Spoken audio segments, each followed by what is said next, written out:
So, yun nga guys, second day na namin dito sa Jeddah. Nandito kami ngayon dahil may renovation na ginawa sa bahay namin guys, doon sa upahan. Kaya kailangan namin lumabas. Ayan, napunta kami ng Jeddah, una sa Makkah. Doon kami kumain ng dinner, then after, diretso na kami dito sa Makkah. Ay, Jeddah pala. Magkalapit lang kasi yan eh. Magkatabi lang yan ang Makkah at Jeddah. Kaya dito kami nag-check-in sa Jeddah. Tingin ko mukhang matatagalan kami dito.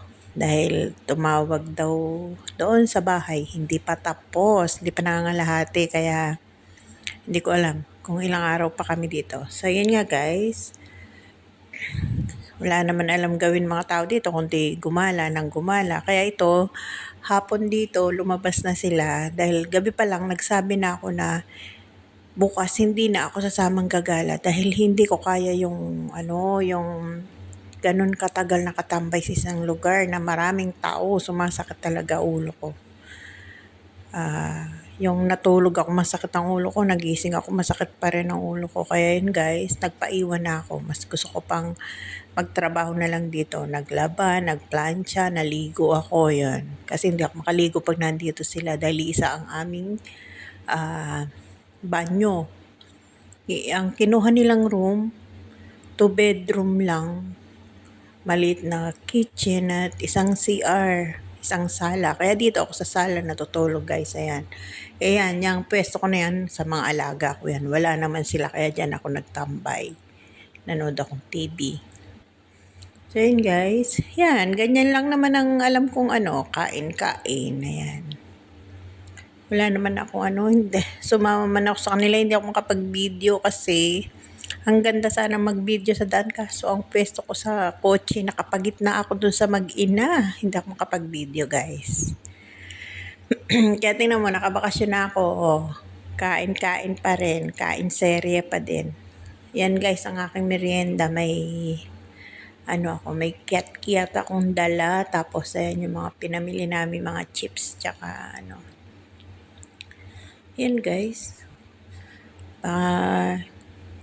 Kahit na medyo naiinis sa akin yung amo ko kasi tinatanong niya ako, ba't daw hindi ako nag-i-enjoy sa labas ang ganda naman ng Sabi ko nakakapagod, sabi ko napapagod ako ng ganitong matagal nakaupo.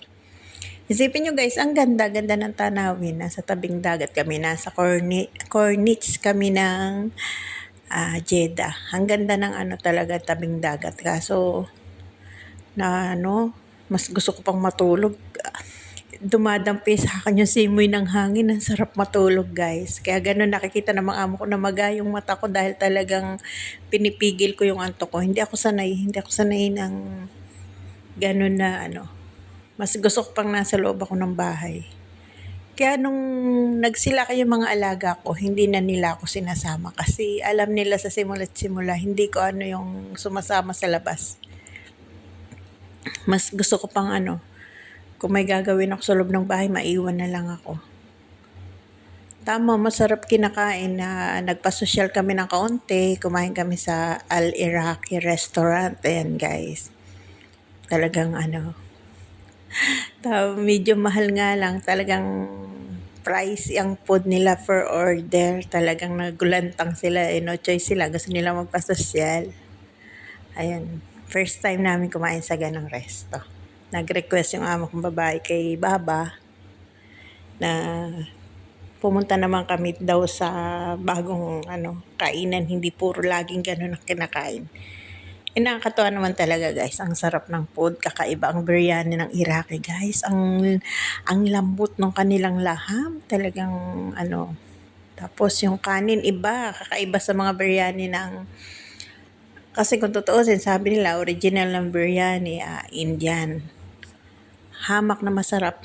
Ang sarap ng biryani nila, kakaiba. Talagang masasabi ko talaga perfect yung yung biryani ng Iraqi. Masarap. Wala kang na anggo, yung spices, hindi ganun. Ang spices na ginamit iba, hindi gaya sa yung original ng biryani iba. Masarap talaga. Lahat naman ng in-order namin masarap guys. Talagang ano, walang nasayang. Yung konting tira, pina-take out pa ng amo ko. Sabi nung amo ko, tinanong ako kung gusto ko daw. Yan, andun pa naman sa rep, di ko pa naman nakakain. Yun nga guys, paminsan-minsan makapag ano, sa ibang lugar. Pero sa totoo lang guys, nakakapagod ang biyahe. Mula sa Taif hanggang dito sa Jeddah, 2 oras kalahati yata ganun. Ang daan, bitokang manok guys. Tapos siksikan kami sa sakyan, pigil dito, pigil doon na ano na hindi kami magkasiksik-siksikan. Kaya pag ano, talagang sakitin ulo ko sa ano, biyahe-biyahe guys. So, ayun guys. Ako natatawa yung mga amo ko sa akin talaga. Sabi niya ayaw niya talaga sumasama sa lakad. Eh, ayoko naman talaga, mas nag-enjoy pa ako sa bahay.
So, paano guys? Till my next vlog.